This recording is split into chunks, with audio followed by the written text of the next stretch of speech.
एक क्रिमिनल जिसे जेल भेजा गया था, लेकिन वो घमंडी था, तो जेल के वार्डन ने उसे इतनी इज्जत क्यों दी? इस आदमी का नाम था जोहान, जो सियोल हॉस्पिटल में डॉक्टर था। उसे बिना अनुमति के दवा देने के लिए जेल भेजा गया, जिससे एक मरीज की मौत हो गई। लेकिन उसे नहीं लगा कि उसने कुछ गलत किया है। उसकी हैंडसम शक्ल पर मत जाना, लोग उसे सचमुच पागल मानते थे। वो अपने घाव को बिना दवा के खुद सिल रहा था। उसे ऐसा करते देख अन्य कैदियों को बहुत हैरानी हुई। सबने उसे अपना बॉस मान लिया। उसे फेम तब मिला जब उसने जेल में किसी की जान बचाई। जेल का डॉक्टर एक इंटर्न था, जिसने मरीज के लक्षण देखकर तुरंत एम्बुलेंस बुलाने के लिए दौड़ लगा दी। जैसे ही वार्डन उसके पीछे सल्यूशन ढूंढने गए, कोई इन्फर्मरी में आया। उसने मरीज को देखा और समझ गया कि उसकी छाती में इंटरनल ब्लीडिंग के कारण सांस लेने में कठिनाई हो रही थी। सामान्य डिसइंफेक्ट करने के बाद उसने छाती में सही जगह ढूंढकर सिरिंज से ब्लड क्लॉट्स निकाल दिए। ये काम जोहान के लिए बच्चों का खेल था। थोड़ी ही देर में मरीज खतरे से बाहर था और होश में आ गया। फिर वो आराम से सफाई का काम करने चला गया। जब वार्डन लौटे तो उन्होंने सिर्फ जोहान का नंबर देखा। जेल में उसका एग्जिस्टेंस भगवान जैसा था। जेल के सभी डॉक्टर जोहान की काबिलियत से डरकर भाग गए। आज इंटर्न डॉक्टर शियंग का पहला दिन था। अचानक एक मोटा आदमी जमीन पर गिर पड़ा। शियंग उसकी जांच करने पहुंची। उसे पता था कि आदमी ने मछली का कांटा गलती से निगल लिया है और रात को एक्सपायर सॉसेज भी खाई थी, लेकिन वो समस्या समझ नहीं पाई। तभी भीड़ से एक आवाज आई। आवाज तो सुनाई दी, लेकिन व्यक्ति दिखा नहीं। वार्डन ने आवाज की दिशा में देखा। सबने रास्ता बनाया। पता चला कि जोहान वही खड़ा था, जहां वो होता था वहां उम्मीद होती थी। ऐसा लगता था मानो वो आधुनिक समय का जीवित बुद्ध हो। इस समय शियंग ने उससे समस्या पूछी। जोहान ने उसे सार्कास्टिकली जवाब दिया और अपने जजमेंट को कंफर्म किया। उसने कहा, मछली के कांटे ने गले की त्वचा को छेद दिया और एक्सपायर सॉसेज के बैक्टीरिया से इन्फेक्शन फैल गया, जिससे सूजन और सांस लेने में दिक्कत हुई। तभी शियंग को समझ में आया। ऐसा लगा जैसे किसी ज्ञानी ने उसे ज्ञान दिया हो। जोहान ने शियंग से मरीज के लिए ब्रीदिंग ट्यूब डालने को कहा, लेकिन शियंग एक इंटर्न थी और उसने कभी इस तरह की प्रैक्टिस नहीं की थी। जोहान ने उसे हाथ पकड़कर सिखाया। शियंग ने अपने डर पर काबू पाया और ट्यूब सक्सेसफुली डाल दी। मरीज धीरे धीरे ठीक होने लगा। उस समय सबने राहत की सांस ली। खतरा होते हुए भी शियंग ने जान बचा ली। जैसे ही शियंग जोहान को धन्यवाद देने वाली थी, वो आराम से अपनी ट्रॉली धकेलता हुआ चला गया। वो आया, लेकिन रुका नहीं। पीछे सिर्फ उसकी कहानी रह गई। जब मरीज को बड़े हॉस्पिटल में ट्रांसफर किया गया, तो शियंग ने डॉक्टर को बीमारी का सही कारण बताया। ये सुनकर डॉक्टर बहुत हैरान हुआ। इसी समय जंगबो डॉक्टर को दिखाने आया। सबको लगा कि वो बीमारी का नाटक कर रहा है। महिला डॉक्टर के सामने उसने बस इतना कहा कि उसे पेट दर्द हो रहा है। इंटर्न डॉक्टर शियंग ने इसे ज्यादा गंभीरता से नहीं लिया और सोचा कि ये साधारण दर्द है। उसने हाथ पैर पर हुए रैशेस को पूरी तरह नजरअंदाज कर दिया। वो एक हफ्ते में रिहा होने वाला था। वो खुशी खुशी जोहान को धन्यवाद देने गया, लेकिन जोहान ने कहा रिहाई से पहले ही उसकी मौत हो जाएगी। ये सुनकर जंगबो चौंक गया। पता चला कि जोहान उसकी बीमारी को शियंग से भी बेहतर जानता था। अगले दिन जोहान ने शियंग से मिलकर जंगबो की बीमारी के बारे में बताया। उसके लक्षण सिर्फ बुखार और पेट दर्द तक सीमित नहीं थे। उसे दस्त, उल्टी, हाथ पैर पर रैशेस, तेज बुखार और पसीना भी हो रहा था। जोहान ने सीधे पूछा, क्या ये कार्पल टनल सिंड्रोम हो सकता है? शियंग को विश्वास नहीं हुआ। उसने कहा कि ये बस एक स्किन प्रॉब्लम है। ज्यादा से ज्यादा ये एक्यूट अपेंडिसाइटिस हो सकता है। मगर जोहान ने शियंग को जंगबो को बड़े हॉस्पिटल भेजने की सलाह दी। जोहान की बातों पर शियंग चुप रह गई। यहाँ तो बीमारी की जांच करने के लिए उपकरण तक नहीं थे। वो बोली, क्या तुम्हारी आंखें स्कैनर हैं? और सच में उसकी आंखें स्कैनर जैसी थी। शियंग ने गुस्से में उसे बाहर जाने को कहा, लेकिन जोहान ने साबित कर दिया कि उसका अंदाजा सही था। उसने कहा, तुम तीसरे साल के इंटर्न हो, क्योंकि तुम्हारा महंगा बैग, कपड़े और जूते 2 साल पुराने हैं। इंटर्नशिप के दौरान 2 साल तक तुमने कुछ नहीं खरीदा।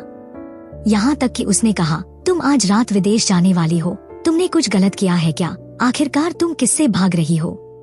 जोहान की तीखी बातें सुनकर शियंग का दिल टूट गया और वो रोने लगी। शाम को जैसे ही जंग बो की हालत बिगड़ी, उसकी नसें उभर आईं। वार्डन ने तुरंत 911 पर कॉल करने को कहा। उसी समय शियंग अपना सूटकेस लेकर विदेश जाने के लिए निकल रही थी। एम्बुलेंस पहुंच गई, लेकिन शियंग कहीं नजर नहीं आई। जोहान परेशान हो गया और शियंग को ढूंढने लगा। इस समय शियंग टैक्सी में बैठ रही थी। तभी वार्डन ने आकर उसे रोका। वार्डन की बात सुनकर उसे पता चला कि जंगबो की हालत नाजुक है। शियंग अब दुविधा में थी, विदेश जाने का मौका या जंगबो को बचाना। अब जंगबो को बचाने वाला एकमात्र इंसान शियंग थी। जोहान जानता था कि अगर वो नहीं आएगी तो जंगबो की मौत निश्चित है, इसलिए उसने पैरामेडिक्स को रोका। शियंग ने सभी को निराश नहीं किया और आ गई। जोहान ने उससे विनती की कि वो जंगबो को बचाए। ये पहली बार था जब किसी ने उस पर भरोसा किया कि वो मरीज को बचा सकती है। जंगबो को बड़े हॉस्पिटल ले जाया गया। शियंग ने डॉक्टर से कहा कि पहले किडनी की जांच करें। डॉक्टर को शियंग की हरकतें बेवकूफी भरी लगी। उसने पूछा, क्या ये जोहान का आइडिया है? शियंग ने पलटकर डॉक्टर से पूछा, क्या आप दोनों एक दूसरे को जानते हैं? डॉक्टर ने मजबूरी में आह भरते हुए कहा, जोहान एक भूत जैसा है। वो जोहान की बात पर विश्वास नहीं करता। जैसे ही रिपोर्ट आई, डॉक्टर का घमंड चूर हो गया। किडनी की समस्या सच में पाई गई। पेशाब की जांच पॉजिटिव थी। इसी समय जोहान ने शियंग को कॉल करके बताया कि जंगबो को फैब्री डिजीज होने का चांस है। यू जून ने कहा, ये नामुमकिन है क्योंकि पूरे देश में फैब्री डिजीज के 100 से भी कम केस हैं। जोहान ने जंगबो की परवाह करते हुए फिर से शियंग को कॉल किया। उसने कहा, डॉक्टर से किडनी बायोप्सी करवाने को कहो। साथ ही ये भी जांचने को कहा कि क्या जंगबो के परिवार में किसी को कोई जेनेटिक बीमारी थी। असल में शियंग को आज विदेश जाना था, लेकिन अब जोहान ने उसे उलझा दिया। शियंग ने उसे जंगबो के साथ भेजने का कारण पूछा। जोहान ने जवाब दिया कि उसने वार्डन से कहा था कि वो डॉक्टर को दिखाने के लिए जंगबो को ले जाए। अगर वार्डन ने डॉक्टर को कहा होता कि जंगबो को फैब्री डिजीज है, तो डॉक्टर उस पर यकीन नहीं करते। इस वजह से इलाज टाल दिया जाता। सबसे अच्छा होगा कि मरीज की जांच और इलाज किया जाए। बहुत सोचने के बाद पता चला कि जोहान चाहता था कि शियंग उसके लिए ये जानकारी डॉक्टर तक पहुंचाए। जोहान बेशर्म था। उसने शियंग से ये भी कहा कि वो पूरे देश में फैब्री डिजीज का इलाज और इमिटिनिब ढूंढे। शियंग ने पूरी रात बड़े अस्पतालों में कॉल करके जानकारी जुटाई। आखिरकार उसकी मेहनत रंग लाई। शियंग को इलाज मिल गया। वो खुशी खुशी डॉक्टर के पास गई, लेकिन यू जून ने उसे डांटा। उसने कहा, उसने कभी मरीज का गलत डायग्नोसिस नहीं किया। इस बार भी जंगबो भी एक्सेप्शन नहीं था। यू जून अपने आप पर बहुत गर्व करता था और काफी आत्मविश्वास से भरा था। शियंग अब भी जोहान की बात पर विश्वास कर रही थी, इसलिए उसने जल्दी से दवा लाकर मरीज को उम्मीद दी। अगले दिन you June kidney biopsy report लेकर शियंग के पास आया। रिपोर्ट में दिखाया गया कि कोई स्ट्राइशंस नहीं पाए गए। इससे ये साबित हुआ कि जंगबो को फैब्री डिजीज नहीं है। इस समय यू जून ने शियंग से कहा, उसे जोहान ने मूर्ख बना दिया। जोहान के जेल जाने के कारण का पता लगाने के लिए शियंग भारी बारिश में जेल वापस दौड़ पड़ी। उसने जोहान की फाइल खोली और उसकी आंखें फटी की फटी रह गईं। पता चला कि उसे यूथनेशिया के लिए दोषी ठहराया गया था। उसने मरीज को शांतिपूर्वक मरने के लिए सेडेटिव्स की ओवरडोज दी थी। इसीलिए प्रोसिक्यूटर ने उसे इच्छा मृत्यु का दोषी मान लिया। इसी वजह से उसे 3 साल की जेल हुई। जब शियंग अभी भी सदमे में थी, जोहान कमरे में चला आया। शियंग ने उससे कहा, जंगबो को फैब्री बीमारी नहीं है, उसे बस किडनी स्क्लेरोसिस है। डॉक्टर का इलाज का प्लान स्टेरॉयड इंजेक्ट करना था। जोहान को पता था कि स्टेरॉयड का इंजेक्शन किडनी फेलियर के प्रोसेस को तेज कर देगा। जोहान बोलने ही वाला था, पर शियंग ने उसे बीच में ही रोकते हुए कहा, उसने मरीज को मरने दिया और उसकी जिंदगी एक झटके में खत्म कर दी। उसने उसे डॉक्टर बनने के लायक नहीं समझा। इस पर जोहान ने अनएक्सपेक्टेडली मुस्कुराते हुए कहा, वो अभी भी मानता है कि उसका डिसीजन सही था और उसे कोई पछतावा नहीं है। फिर जोहान ने पूछा, क्या तुमने भी एक मरीज को मरने देने का फैसला नहीं किया था? अचानक शियंग को पुरानी यादें याद आई। वो एक मरीज को बचा नहीं पाई थी और वो मरीज जो मरने वाला था उसका पिता था। यही वजह थी कि वो यहाँ से भागकर विदेश जाना चाहती थी। जोहान ने अपनी बात जारी रखी। एक डॉक्टर जो मरीज को दर्द में तड़पते हुए देखता है और उसे इससे बचा नहीं पाता, उसका यही एकमात्र उपाय है कि वो उनके दर्द को खत्म कर दे। इस पल आंसुओं से भरी शियंग धीरे धीरे शांत हो गई। जोहान ने शियंग से कहा कि अभी के मरीज जंगबो को बचा लो। तभी एक संदेश आया। जंगबो गायब हो गया था। शियंग तुरंत उसे ढूंढने दौड़ी। दरवाजे पर पहुंचकर उसने जोहान को देखा। इस समय जोहान अब भी अपने अंदाजे पर यकीन कर रहा था। उसने शियंग से कहा, शियंग, यू जून के साथ वापस हॉस्पिटल जाओ और जल्दी से जंगबो को ढूंढो। आखिरकार उन्होंने जंगबो को हॉस्पिटल की छत पर पाया। सौभाग्य से यू जून ने अहम पल में जंगबो को पकड़ लिया। इस पल वो मौत के मुंह से बच गया। छत पर खड़े होने की वजह ये थी कि फेब्री डिजीज के कारण जंगबो को हैल्यूसिनेशन हो रहे थे। इसलिए शियंग ने यू जून से एंजाइम टेस्ट दोबारा करने की गुजारिश की, लेकिन यू जून ने साफ इनकार कर दिया। शियंग को पक्का यकीन था कि मरीज को फेब्री डिजीज है। उसने यू जून से जोर देकर एंजाइम टेस्ट करने के लिए कहा। यू जून अभी भी अपने फैसले पर भरोसा करता था। साथ ही वो जिम्मेदारी से बचना चाहता था और मरीज को बड़े हॉस्पिटल में ट्रांसफर करने का प्लान बना रहा था। इसलिए उसने शियंग को वार्ड से बाहर निकाल दिया। ठीक इसी समय जेल का वो मशहूर डॉक्टर जोहान वहां आ पहुंचा। यू जून ने आखिरकार उसकी असली शक्ल देखी। यू जून ने उत्सुकता से पूछा, क्या जोहान एक कैदी नहीं है? वो यहाँ कैसे आ सकता है? पता चला कि आज दोपहर 12 बजे जोहान अपनी सजा पूरी करके रिहा हो गया था। लेकिन 1 घंटे पहले शियंग की जानकारी के जरिए जोहान को पता चला कि यू जून जंगबो को बड़े हॉस्पिटल ट्रांसफर करने की प्लानिंग कर रहा है। ये सुनकर वो गुस्से में जल उठा। उसे अपनी सजा खत्म करने के लिए 1 घंटा और चाहिए था। अगर उसने आकर जंगबो को ट्रांसफर करने से नहीं रोका तो ट्रांसफर के दौरान इलाज का सही समय चूक जाने से उसकी मौत हो जाती। इसलिए जोहान ने इमिटिनिब का जिक्र किया। जैसे ही शियंग ने दवा का नाम सुना, वो समझ गई। वो जल्दी से यू जून के पास गई और बीमारी के लिए दवा मांगने लगी। उसने कहा कि ट्रांसफर के दौरान इसे एहतियातन इस्तेमाल किया जा सकता है। यू जून ने ज्यादा सोचे बिना शियंग की बात मान ली। उसी समय जंगबो के पिता खुद को दोष दे रहे थे। उन्होंने कहा उनकी पत्नी का भी गलत डायग्नोसिस हुआ था और उनकी मौत हो गई। इसके अलावा कुछ समय पहले जंगबो की बहन की भी क्रॉनिक किडनी फेलियर से मौत हो गई। अब उनका भाई भी गंभीर रूप से बीमार था और उसे व्हीलचेयर का सहारा लेना पड़ रहा था। तभी शियंग को याद आया, ये तो परिवार में जेनेटिक बीमारी हो सकती है। वो भागते हुए यू जून के पास गई और कहा, अगर माँ को फेब्री डिजीज थी तो बेटे में 50% चांस है इसे पाने का। शियंग ऐसे बोल रही थी जैसे उसमें कोई आत्मा आ गई हो। वो बार बार कह रही थी कि जंगबो को फेब्री डिजीज है। शायद वो अपनी अंतरात्मा को शांत करने की कोशिश कर रही थी, थोड़ा बेहतर महसूस करने के लिए, क्योंकि उसने जंगबो का गलत डायग्नोसिस किया था। यू जून ने कहा कि वो पागल हो गई है। फिर भी वो जंगबो को ट्रांसफर करना चाहता था, तो उसने जिद्दी शियंग को कमरे से बाहर निकाल दिया। तभी योहन वहां आ गया, जहां योहान ने यू जून को बताया वो और जंगबो एक ही जेल में थे और उसने जंगबो को 1 साल से ज्यादा समय तक देखा था। सभी संकेत साबित करते थे कि ये फेब्री डिजीज थी। यू जून ने कई बार किडनी बायोप्सी जांची और फिर भी उसे कुछ नहीं मिला, क्योंकि बहुत सारे सेल्स नेक्रोटिक हो चुकी थी और स्ट्राइशंस दिखाई नहीं दिए। अगर इसे पहले ही पता कर लिया जाता और फेब्री डिजीज का डायग्नोसिस हो जाता तो इसे ठीक करने के लिए पर्याप्त समय होता। योहान ने यू जून से कहा, क्या तुम श्योर हो कि अगर तुम जंगबो को नॉर्मल किडनी फेलियर का डायग्नोसिस करके स्टेरॉइड का इंजेक्शन लगाओगे और वो मर जाएगा तो तुम इसकी जिम्मेदारी उठा सकते हो? इस समय यू जून को लगा कि योहान उसे डराने की कोशिश कर रहा है। जब वे दोनों बहस कर रहे थे, शियंग ने ट्रे पर रखी दवा देखी और खुद ही जंगबो को इंजेक्शन देने का फैसला किया। यू जून ने तुरंत उसे रोका, जिससे शियंग फिसल गई और दवा गिर गई। सौभाग्य से योहान ने दवा को पकड़ लिया और उसे मरीज को वहीं इंजेक्ट करने लगा। लेकिन अब उसके पास मेडिकल लाइसेंस नहीं था, इसलिए अगर उसने खुद दवा इंजेक्ट की तो ये इलीगल एक्ट होता।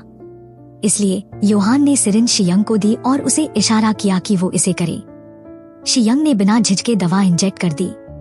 यू जून ने उससे पूछा, क्या तुम इसकी जिम्मेदारी ले सकती हो? शियंग ने न केवल कहा कि वो ले सकती है, बल्कि वही शब्द दोहराए जो योहान ने उसे बताए थे। मरीज दर्द में इसलिए है क्योंकि डॉक्टर ने कुछ नहीं किया, इसलिए वो दर्द में है। अगर डॉक्टर दर्द का इलाज नहीं कर सकता तो उसे मरीज के दर्द को खत्म करने में मदद करनी चाहिए। उसी समय जंगबो का भाई और पिता वार्ड में आ गए। अपनी बहन और माँ की तरह वे जंगबो की मौत सहन नहीं कर सकते थे। उन्होंने रोते हुए डॉक्टरों से जंगबो को किसी भी कीमत पर बचाने की गुहार लगाई। परिवार की सहमति मिलने के बाद शियंग और यू जून ने जंगबो की स्थिति दोबारा जांची। नतीजे चौंकाने वाले थे। जंगबो को सच में फैब्री सिंड्रोम डायग्नोज हुआ। सही डायग्नोसिस के बाद जंगबो को आखिरकार बचा लिया गया। योहान भी विनम्रता से कार में बैठा और हॉस्पिटल से चला गया। शियंग ने पूरी कोशिश की उसे रोकने की, लेकिन वो उसे पकड़ नहीं पाई। लेकिन अगले दिन शियंग ने फिर से योहान को सियोल के बड़े हॉस्पिटल में देखा। वे टीचर और स्टूडेंट बन गए।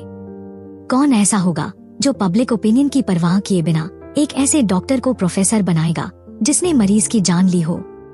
ये कोई और नहीं बल्कि शियंग की माँ थी। डॉक्टर योहान का इरादा था कि वो मरीज के दर्द को खत्म करना चाहता था, इसलिए उसने उन्हें अधिक मात्रा में सेडेटिव्स इंजेक्ट किया जिससे उनकी शांतिपूर्ण मौत हो सके। योहान के नजरिए से उसने कुछ भी गलत नहीं किया, लेकिन चालाक प्रोसिक्यूटर सोकी उसे लगातार परेशान करता रहा। उसने यहाँ तक कि छिपे हुए कैमरे लगाए और योहान की हर हरकत पर नजर रखी, उसे पकड़कर फिर से जेल भेजने के लिए। इस समय वो चिंतित था कि योहान का बैकग्राउंड सियोल के सबसे बड़े हॉस्पिटल की मेज पर है। ब्यूटीफुल डिपार्टमेंट हेड ताई क्यूंग ने योहान को ऑर्थोपेडिक्स डिपार्टमेंट में प्रोफेसर के रूप में इनवाइट करने और पूरे हॉस्पिटल का फेस बनाने का फैसला किया। क्यों एक ऐसे व्यक्ति को इनवाइट किया गया जिसकी मर्डर हिस्ट्री थी, ये सवाल खड़ा हुआ। निश्चित रूप से ऑब्जेक्शंस थे और क्वोन सेओक ने इस पर आपत्ति जताई। उसने कहा कि योहान एक हत्यारा है, लेकिन ताई क्यूंग ने उसकी काबिलियत पर पूरा भरोसा जताया। पिछले साल जब इच्छा मृत्यु का कानून लागू नहीं हुआ था, तब दर्द से संबंधित बीमारियों के इलाज के लिए योहान ने मेडिकल कम्युनिटी में एक्स्ट्राऑर्डिनरी रेप्यूटेशन प्राप्त की थी। योहान की काबिलियत उसके नाम के लायक थी। ऑर्थोपेडिक्स विभाग में प्रोफेसर की भूमिका के लिए उससे ज्यादा सूटेबल कोई नहीं था। उपस्थित डॉक्टरों ने भी ये कहकर सहमति जताई कि योहान एक मेडिकल जीनियस है, लेकिन क्वोन सेओक अभी भी विरोध में था।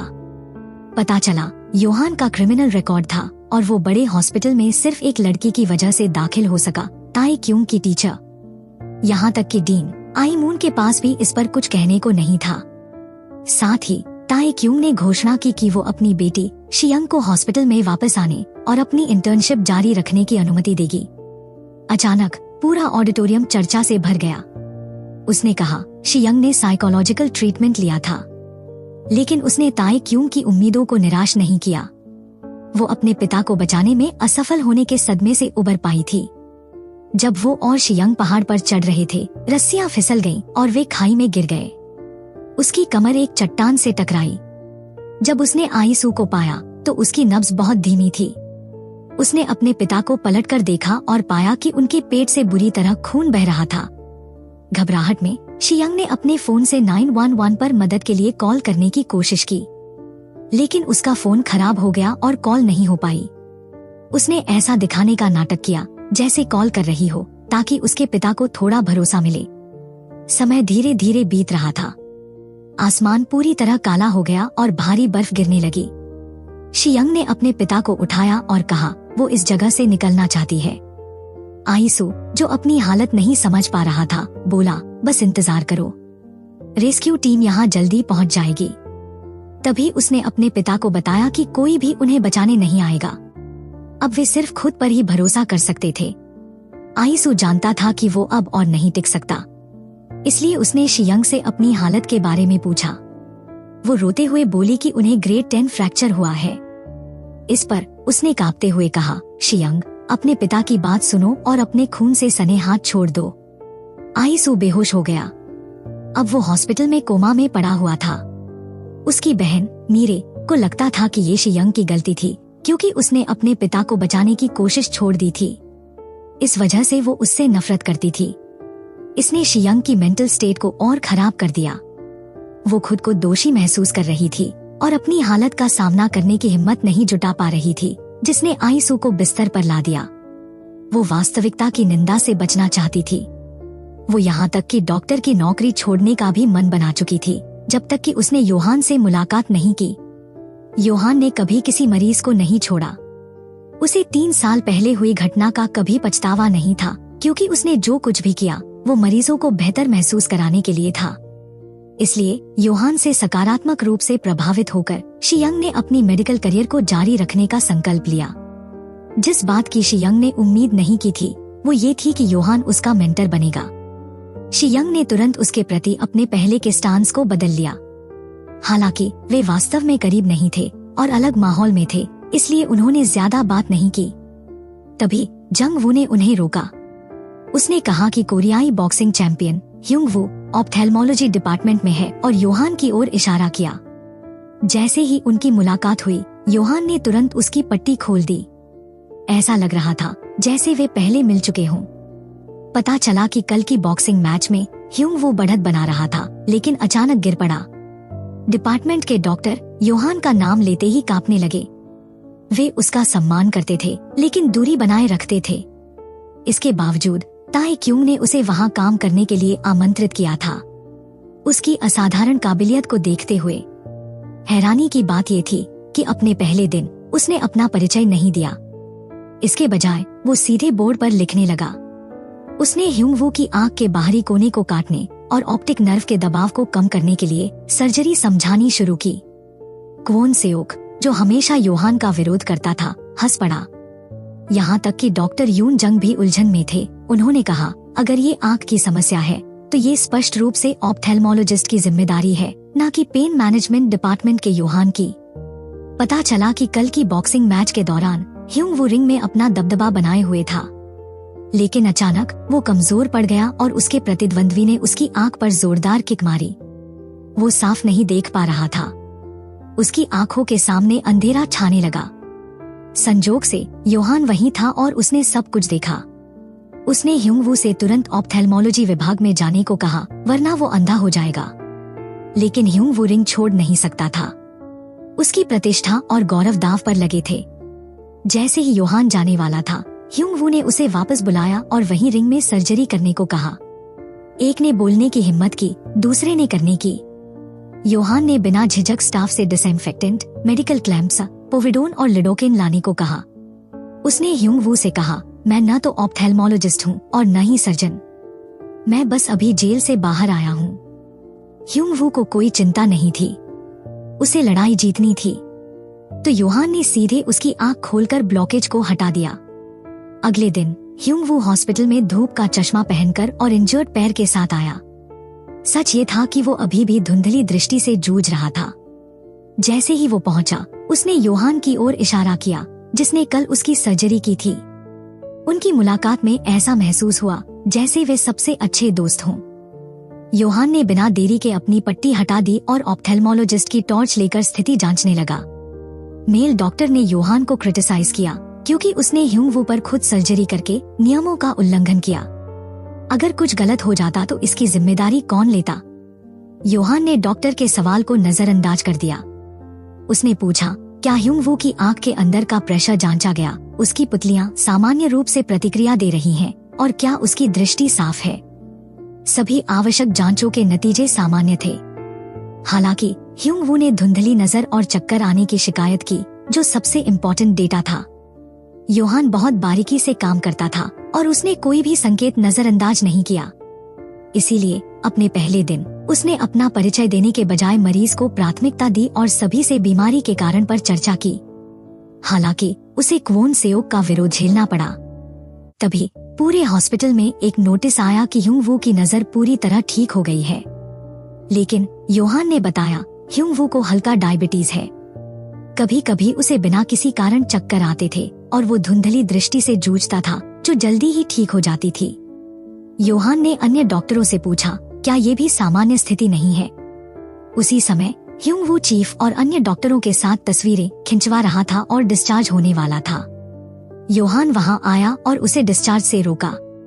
उसने कहा, ह्युंग वू अब मुकाबला नहीं कर सकता और उसे अपनी बीमारी के असली कारण को समझने के लिए और जांच की जरूरत है।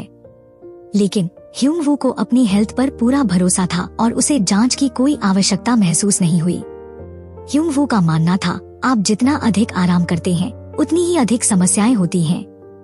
योहान जानता था कि वो अपनी अबनॉर्मल हेल्थ कंडीशन के बारे में जानता है। यूं वो बस हंसते हुए बोला, अगर मुझ में कोई समस्या है तो मैं मुकाबला कैसे कर सकता हूँ। फिर वो हॉस्पिटल में अपनी घड़ी भूलकर चला गया। योहान को पता था कि वो इसे लेने वापस आएगा, इसलिए उसने शियंग को उससे बात करने के लिए कहा। उसने ह्यूंग वू से कहा कि ये आंख की समस्या नहीं है बल्कि ब्रेन के नर्वस सिस्टम की समस्या है। ह्यूंग वू ने उससे कहा उसने पहले एक पत्र पर साइन किए थे जिसमें लाइफ सेविंग ट्रीटमेंट बंद करने का अपना इंटेंशन लिखा था, और उसने कहा कि वो ये संदेश योहान तक पहुंचा दे, भले ही वो कभी बेहोश हो और हॉस्पिटल लाया जाए। मैं किसी बेकार की इमरजेंसी प्रोसेस नहीं चाहता। वो अपने चश्मे पहनकर चला गया। समय की अहमियत को समझते हुए शियंग उसके पीछे दौड़ी और उससे जांच के लिए रुकने की विनती की, लेकिन ह्यूंग वो घमंडी था और उसकी बातों को नजरअंदाज कर गया। जैसे ही वो सीढ़ियों से नीचे जा रहा था, अचानक उसके पैरों में ताकत खत्म हो गई और वो गिर पड़ा। डॉक्टर ने कहा ब्रेन के सीटी स्कैन में कुछ असामान्य नहीं दिखा, केवल एक लंबर डिस्क हर्निएशन था। उन्होंने कहा कि ह्यूंग वू को इलाज के लिए ऑर्थोपेडिक विभाग में ट्रांसफर किया जाना चाहिए। तभी डॉक्टर योहान वहां आया और उनकी बातचीत में इंटरफेरेंस किया। उसने शक जताया कि ह्यूंग वू को न्यूरोलॉजिकल बीमारी है, न कि ऑर्थोपेडिक चोट। अगर उसकी लंबर डिस्क हर्निएट होती तो वो अचानक चक्कर और धुंधली दृष्टि का कारण नहीं बनती। योहान ने सीधे ह्यूंग वू से कहा, तुम्हें न्यूरोलॉजिकल समस्या है और जल्द से जल्द इसकी जांच करना जरूरी है। लेकिन ह्यूंग वू ने उसकी बात पर विश्वास नहीं किया। वो मेल डॉक्टर की ओर मुड़ा और उससे अपने पैर की चोट का इलाज करने को कहा। उसकी हालत गंभीर हो रही थी और डॉक्टर ने कहा परिवार के किसी सदस्य को फैसला लेना होगा। परिवार का जिक्र होते ही ह्यूंग वू अचानक चिड़चिड़ा हो गया। ऐसा लग रहा था कि वो कुछ छुपा रहा है। योहान ने डिपार्टमेंट के डॉक्टरों को बुलाया और ह्यूंग वू की बीमारी का कारण ढूंढने को कहा। शियंग ने ये खोजा कि ह्यूंग वू हाल ही में दक्षिण अफ्रीका के सफारी ट्रिप पर गया था। वहां लगवाई गई वैक्सीन ने उसकी नर्व सेल्स को नुकसान पहुंचाया हो सकता है, जिससे 182 पार्टीशन सिंड्रोम का कारण बना। शियंग की सूझबूझ ने योहान को एक और सुराग दिया। ह्यूंग वू को ऑप्टिक न्यूराइटिस हो सकता है। जब वे खा रहे थे, शियंग ने योहान को बताया कि ह्यूंग वू के गिरने का कारण उसके पैर के दर्द या मांसपेशियों की कमजोरी जैसी लग रही थी। योहान ने टेबल पर अपनी उंगलियां टैप की और उसे अचानक इंस्पिरेशन मिली। कई संकेत ये दिखा रहे थे कि ह्यूंग वू अपनी बीमारी को छुपा रहा है। इसी समय ह्यूंग वू ने चीफ आई मून और डिपार्टमेंट हेड ताई क्यूंग से मुलाकात की।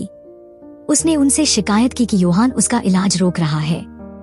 उन्होंने योहान और शियंग को ढूंढा और उन्हें बिना अनुमति के कार्रवाई करने के लिए डांटा। उन्होंने कहा अगर किसी तरह का अनकंट्रोल्ड रिजल्ट हुआ तो ह्यूंग वू एक पब्लिक फिगर है। अगर उसने हॉस्पिटल पर मुकदमा किया तो इससे उनकी रेप्यूटेशन को निश्चित रूप से नुकसान होगा। आई मून ने योहान से पूछा, क्या तुम वही रास्ता फिर से अपनाना चाहते हो जो 3 साल पहले लिया था? योहान ने समझाया, अगर वे मुझ पर अभी भी शक करते हैं तो मेरे पास यहाँ रहने की कोई वजह नहीं है। इससे मेल डॉक्टर और भी ज्यादा चिढ़ गया और उसने आरोप लगाया कि योहान कुछ भी नहीं कर रहा है। उसने कहा उसने पहले ही सभी जरूरी जांचें की हैं और नतीजों में कुछ भी असामान्य नहीं दिखा। दिन के दौरान ह्यूंग वू ने हॉस्पिटल के फैसले के खिलाफ विरोध कर रहे भीड़ को देखा, जिसमें योहान को डॉक्टर के रूप में नियुक्त किया गया था। उसने योहान से अकेले मिलने का फैसला किया और पूछा, तुम मेरी लड़ाई में क्यों आए थे? योहान ने उसे बताया कि वो रिंग में होने वाले दर्द, हड्डी टूटने, मांसपेशी फटने और सेंट्रल नर्वस सिस्टम को हुए नुकसान को अनुभव करने और समझने आया था। इस दर्द को खुद अनुभव करने से वो मरीजों के दर्द को मैनेज करने में मदद कर सकता था। ह्यूंग वू ने तब ये माना कि वो दक्षिण अफ्रीका गया था और वहाँ बेहोश हो गया और हॉस्पिटल के बिस्तर पर पड़ा रहा, हिलने डुलने में असमर्थ, धुंधली नजर के साथ। वो केवल वेंटिलेटर की मदद से सांस ले सकता था। ह्यूंग वू ने अपना जीवन जीतने और रिकॉर्ड तोड़ने में डेडिकेट कर दिया था। वो हॉस्पिटल के बिस्तर पर पूरी जिंदगी बिताने के डर को स्वीकार नहीं कर सकता। इसलिए उसने योहान से कहा, अगर एक दिन मैं पैरालाइज हो गया तो कृपया मेरी मदद करना और मुझे शांति से जाने देना, जैसा तुमने 3 साल पहले किया था। योहान ने जवाब दिया, मैं मरीजों के दर्द को मैनेज करता हूँ, उनकी जिंदगी के दर्द का नहीं। हालांकि ह्यूंग वू एक ऐसा जीवन नहीं जीना चाहता था जो जीने लायक न हो। वो लड़ाई में लगी किसी भी चोट को सह सकता था, लेकिन एक बेजान वस्तु की तरह जीवन बिताने को स्वीकार नहीं कर सकता था। योहान ह्युंग वू के साथ पूरी तरह कंफ्यूजन में था। उस शाम ह्युंग वू की अचानक सांसें तेज हो गईं। मेडिकल स्टाफ ने तुरंत इलाज शुरू किया। जिस डॉक्टर को सांस लेने वाली ट्यूब डालने का कोई अनुभव नहीं था, उसने कार्रवाई करने में झिझक दिखाई और मदद के लिए दूसरे डॉक्टर को बुलाया। लेकिन उसने जिम्मेदारी से पल्ला झाड़ते हुए कहा, वो मेरा मरीज नहीं है। तभी योहान आया और सांस लेने वाली ट्यूब संभाल ली। दोनों डॉक्टरों ने बहस करते हुए योहान से पूछा कि क्या वो जिम्मेदारी ले सकता है। उसने उन्हें नजरअंदाज कर दिया। योहान के प्रयासों के कारण ह्युंग वू की धड़कन वापस आ गई। योहान को मरीज की सुरक्षा के लिए इतना डेडिकेटेड देखकर शियंग को विश्वास नहीं हुआ कि 3 साल पहले उसने हत्या की थी। व्हाइट बोर्ड ह्युंग वू की बीमारी के एनालिसिस से भरा हुआ था, ये स्पष्ट करते हुए कि योहान ने रात दर रात कई रीजंस को छांटा था। इसने अन्य डॉक्टरों को शर्मिंदा कर दिया। आखिरकार योहान ने कंक्लूजन निकाला कि ह्युंग वू की बीमारी मायस्थेनिया ग्रेविस थी। ये एक न्यूरोलॉजिकल स्थिति थी, ऑर्थोपेडिक समस्या नहीं। फिर भी योहान ने शियंग से खून का सैंपल लाने को कहा, लेकिन उसने विरोध किया और कहा, हमारे पास ऐसा करने का अधिकार नहीं है, तुम हद से बाहर जा रहे हो। उसी समय अस्पताल को एक अनएक्सपेक्टेड खबर मिली। न्यंगो, ह्युंग वू का वकील, अपने क्लाइंट की इच्छा के अनुसार आगे बढ़ा और ह्युंग वू को शांति से जाने देने का फैसला किया। आई मून तुरंत घबरा गया। अगर ह्युंग वू की अस्पताल में मौत हो जाती तो यह न केवल सार्वजनिक जांच के दायरे में आता, बल्कि उसका परिवार अस्पताल पर हत्या का मुकदमा भी करता। हैरानी की बात यह थी कि क्वोन सेओक ने गड़बड़ी के लिए योहान को दोषी ठहराया, लेकिन ताए क्यूंग ने कहा, अभी किसी की जिम्मेदारी तय करने का वक्त नहीं है, बल्कि मरीज की बीमारी का कारण पता लगाना सबसे महत्वपूर्ण है। जल्द ही ह्युंग वू के पिता ने अस्पताल से विनती की कि वह उनके बेटे का इलाज करे, चाहे इसमें कितनी भी कीमत क्यों न लगे। लेकिन ह्युंग वू की पत्नी ने कहा, ये मेरे या उनके पिता की बात नहीं है, बल्कि खुद ह्युंग वू की इच्छा है। उनका जीवन का नजरिया ये था कि ह्युंग वू एक चैंपियन था और वो अपनी बाकी जिंदगी अस्पताल के बिस्तर पर बिताने को स्वीकार नहीं कर सकता था। लेकिन उसका जिद्दी पिता इस बात पर अड़ा रहा कि अस्पताल को उसके बेटे को बचाने के लिए हर संभव प्रयास करना चाहिए। परिवार की सहमति मिलने के बाद ही सही इलाज शुरू किया जा सकता था, लेकिन बीमारी का कारण अब भी अज्ञात था। न्यंगो ने अस्पताल को आदेश दिया कि वो योहान को ह्युंग वू का इलाज करने से रोकें। योहान का दिल गुस्से और फ्रस्ट्रेशन से जल रहा था। उसके पास स्किल्स है और वह ह्युंग वू की सिचुएशन को जानता था, लेकिन उसे इलाज करने से रोका गया।